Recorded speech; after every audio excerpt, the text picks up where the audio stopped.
Breaking చూస్తున్నాం. Iran supreme leader Khamenei మృతి చెందారు. ఖమేనీ మృతి చెందినట్టు కన్ఫర్మ్ చేసింది ఇరాన్ మీడియా. అమెరికా ఇజ్రాయెల్ చేసినటువంటి దాడుల్లో ఖమేనీ చనిపోయినట్టు వెల్లడించింది. ఖమేనీ నివాసాన్ని లక్ష్యంగా చేసుకుని దాడులు జరిగాయి. ఈ దాడుల్లో ఖమేనీ కుమార్తె, అల్లుడు, మనవరాలు కూడా మృతి చెందారు.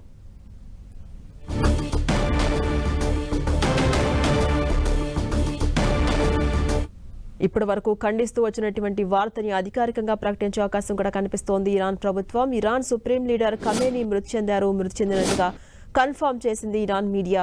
అమెరికా ఇజ్రాయెల్ చేసినటువంటి దాడుల్లో ఖమేనీ చనిపోయినట్టుగా వెల్లడించారు. ఖమేనీ నివాసాన్ని లక్ష్యంగా చేసుకుని ఇప్పటి వరకు దాడులు జరిగాయి. ఈ దాడుల్లో ఖమేనీ కుమార్తె, అల్లుడు, మనవరాలు కూడా మృతి చెందారు.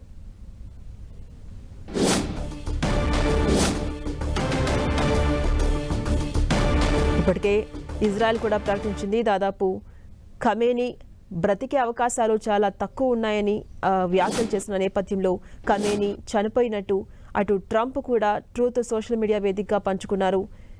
అత్యంత దుర్మార్గుల్లో ఒకరైనటువంటి ఖమేనీ ఇక లేరు, చనిపోయారు, హతమైనట్టుగా కూడా వెల్లడించారు. ఈ నేపథ్యంలో అటు ఇరాన్ ప్రభుత్వం ఇప్పటికే ఖండించింది. తమ నాయకుడు బ్రతికే ఉన్నాడు, మార్గనిర్దేశం చేస్తున్నాడు అనే విధంగా వ్యాఖ్యలు చేసింది. అయితే ఇప్పటి వరకు మనం చూస్తూ ఉన్నాం ఖమేనీ నివాసమే లక్ష్యంగా చేసుకుని అమెరికా, ఇజ్రాయెల్ కలిపి మొత్తం ఖమేనీ నివాస ప్రాంగణంలో 36 బాంబులను ప్రయోగించడం జరిగింది. ఈ విషయాన్ని స్వయంగా ఇజ్రాయెల్ ప్రధాని నెతన్యాహు స్పష్టం చేశారు. అయితే ఇరాన్ సుప్రీం లీడర్ మృతి చెందినట్టుగా తెలుస్తోంది.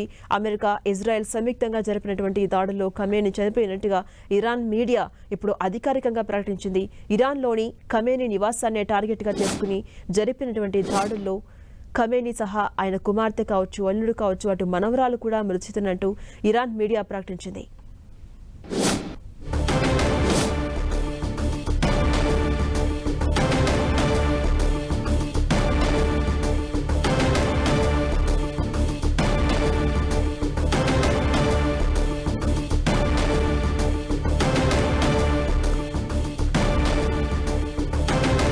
ఖమేనీ మృతి చెందినట్టు కన్ఫర్మ్ చేసింది ఇరాన్ మీడియా. అమెరికా, ఇజ్రాయెల్ చేసినటువంటి దాడుల్లో ఖమేనీ చనిపోయినట్టు వెల్లడించారు. ఖమేనీ నివాసాన్ని లక్ష్యంగా చేసుకుని అమెరికా, ఇజ్రాయెల్ దాడులు చేసింది. 36 బాంబులను ప్రయోగించింది. ఈ దాడుల్లో ఖమేనీ కుమార్తె, అల్లుడు, మనవరాలు కూడా మృతి చెందినట్టుగా అక్కడ అధికారిక మీడియా వెల్లడించింది.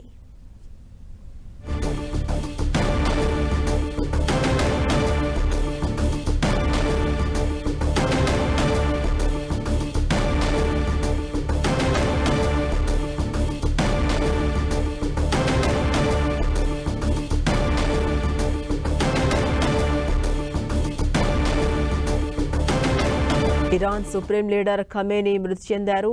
అమెరికా, ఇజ్రాయెల్ చేసినటువంటి దాడుల్లో ఖమేనీ చనిపోయినట్టు ఇరాన్ మీడియా అధికారికంగా ప్రకటించింది. ఇరాన్లోని ఖమేనీ నివాసాన్ని టార్గెట్గా చేసుకుని జరిపిన దాడుల్లో ఖమేనీ సహా ఆయన కుమార్తె, అల్లుడు, మనవరాలు, అటు కోడలు కూడా మృతి చెందినట్టుగా తెలుస్తోంది.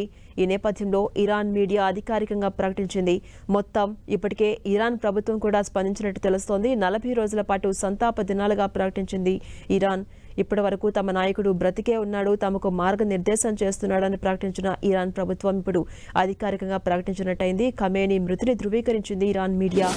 అమెరికా, ఇజ్రాయెల్ సంయుక్తంగా జరిపినటువంటి దాడుల్లో మొత్తం 36 బాంబులను ఉపయోగించినట్టుగా కూడా స్వయంగా ఇజ్రాయెల్ ప్రధాని నెతన్యాహు స్పష్టం చేసిన నేపథ్యంలో ఇప్పుడు ఖమేనీ మృతిని అధికారికంగా ప్రకటించినట్టయింది. ఈ దాడుల్లో ఖమేనీ కుమార్తె, అల్లుడు, కోడలు, మనవరాలు మరణించినట్టుగా తెలుస్తోంది.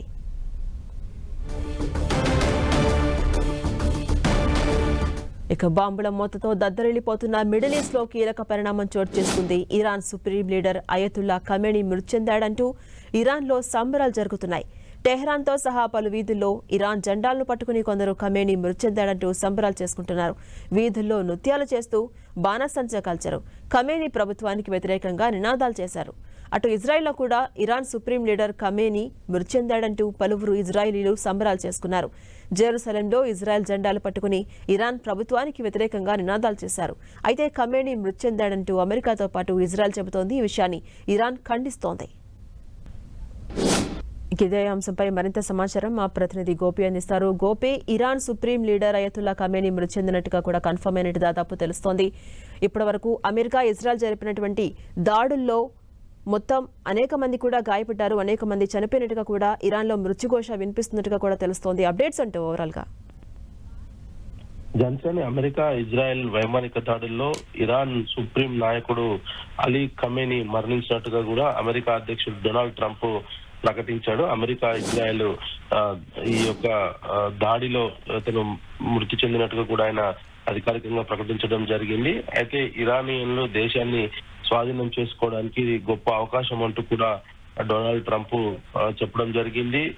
ఈ మేరకు ఆయన తన ఎక్స్ లో పోస్ట్ కూడా చేయడం జరిగింది. దీన్ని నెతన్యాహు కూడా ప్రకటించడం జరిగింది. ఇజ్రాయెల్ ప్రధాని ఆయన కూడా ఖమేనీ హతమైనట్టుగా కూడా ఆధారాలు కల్పిస్తున్నాయంటూ కూడా ఆయన కూడా సోషల్ మీడియాలో ప్రకటించడం జరిగింది. ఇజ్రాయెల్ ఏదైతే ఇరాన్ మధ్య జరిగిన భీకర యుద్ధం దాదాపు ముగిసిందని చెప్పుకోవచ్చు. మరి దీని తర్వాత అంటే ఇప్పటికే అక్కడ ఉన్న భారతీయులకు సంబంధించి కావచ్చు, గల్ఫ్ దేశాలు, దుబాయ్, ఈ ఇతర దేశాలకు సంబంధించిన ఆ ప్రాంతాలలో కూడా భారతీయులు అక్కడ నివాసం ఉన్న వారు కావచ్చు, లేదా టూరిస్ట్ గా వెళ్ళిన వారు కూడా సురక్షితంగా ఉండాలంటూ కూడా ఇప్పటికే ఎంబసీ చెప్పడం జరిగింది. మరి తెలుగు రాష్ట్రాలకు సంబంధించి చూస్తే దుబాయ్ లో మంచు విష్ణు అక్కడే ఉన్నారు. దుబాయ్ లో ఇరాన్ మిసైల్స్ తో విరుచుకుపడుతుంది. అయితే ప్రస్తుతం తాను ఫ్యామిలీతో ఇక్కడే సేఫ్ గా ఉన్నట్టు కూడా ఆయన ఒక వీడియో సందేశాన్ని కూడా పంపారు. ఆ సందర్భంలో కూడా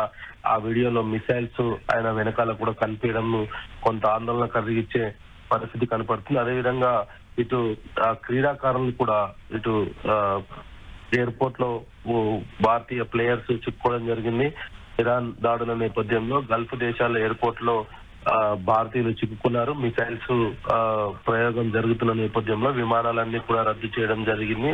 వీళ్ళంతా కూడా ఎయిర్పోర్ట్ లోనే చిక్కుకున్నారు. ముఖ్యంగా దుబాయ్ ఎయిర్పోర్ట్ లో ఒలింపిక్ మెడలిస్ట్ పివి సింధు అక్కడే ఉండడం జరిగింది. మరి ఖతర్ లోని దోహా ఎయిర్పోర్ట్ లో భారతీయ బాస్కెట్ బాల్ టీం కూడా అక్కడే చిక్కుకున్నట్టుగా కూడా కొంత సమాచారం అందుతుంది. అయితే దుబాయ్ పై ఇరానీ డ్రోన్ దాడి సంబంధించి కూడా సోషల్ మీడియాలో కొన్ని వీడియోలు వైరల్ అవుతున్న పరిస్థితి కనపడుతుంది. ఇరాన్, అమెరికా, ఇజ్రాయెల్ దాడులను రష్యా కూడా ఖండించడం జరిగింది. రష్యా విదేశాంగ మంత్రిత్వ శాఖ ఇరాన్ పై అమెరికా, ఇజ్రాయెల్ దాడుల్ని తీవ్రంగా ఖండించింది.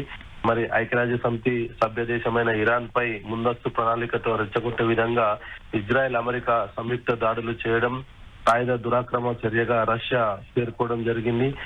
అదేవిధంగా emergency meeting, Iran Israel war emergency meeting కు యుఎన్ పిలుపు కూడా ఇవ్వడం జరిగింది. మరి ఇరాన్ పై అమెరికా, ఇజ్రాయెల్ దాడుల నేపథ్యంలో సభ్య దేశాలకు ఐక్యరాజ్య సమితి అత్యవసర సమావేశానికి రావాలంటూ కూడా పిలుపునివ్వడం జరిగింది. ఇరాన్ పై అమెరికా, ఇజ్రాయెల్ దాడుల తర్వాత మధ్య ప్రాంతంలో పెరుగుతున్న పరిస్థితిని పరిష్కరించడానికి భద్రతా మండలి అత్యవసర సమావేశాన్ని అన్ని సభ్య దేశాలు హాజరు కావాలంటూ కూడా పిలుపునివ్వడం జరిగింది. మరోవైపు ఇరాన్, ఇజ్రాయెల్ కాల్పుల విరమణకు చైనా కూడా పిలుపునివ్వడం జరిగింది. ఇరాన్ సార్వభౌమత్వాన్ని గౌరవించాలంటూ కూడా చైనా ప్రకటించడం జరిగింది. ఇరాన్ పై దాడులపై చైనా విదేశాంగ శాఖ మంత్రిత్వ కూడా తీవ్రమైన ఆందోళన కూడా వ్యక్తం చేయడం జరిగింది. తెహరాన్లోని జాతీయ సార్వభౌమాధికారం, భద్రత, సమగ్రతను కూడా గౌరవించాలంటూ కూడా కాల్పుల విరమణకు చైనా పిలుపునివ్వడం జరిగింది. మరి ఇరాన్ సుప్రీం లీడర్ మరణ వార్తల పైన కూడా ఇరాన్ మీడియా కూడా కీలక చేయడం జరిగింది. ఇరాన్ సుప్రీం లీడర్ త్వరలో మీడియా ముందుకు వస్తారంటూ కూడా ప్రకటించారు. ఇరాన్ సంబంధించి సుప్రీం లీడర్ ఇజ్రాయెల్ దాడిలో మరణించారనే వార్తలో వాస్తవం లేదంటూ కూడా ఇరాన్ మీడియా ప్రకటించడం జరిగింది. తప్పుడు ప్రచారం నేపథ్యంలో త్వరలోనే ఆయన మీడియా ముందుకు వస్తారంటూ కూడా చెప్పడం జరిగింది. అయితే అమెరికా అధ్యక్షుడు మాత్రం ఆయన మరణించినట్టుగా తన ఎక్స్ ఖాతా వేదికకు కూడా ఆయన ప్రకటించడం జరిగింది. Thank you Gopi.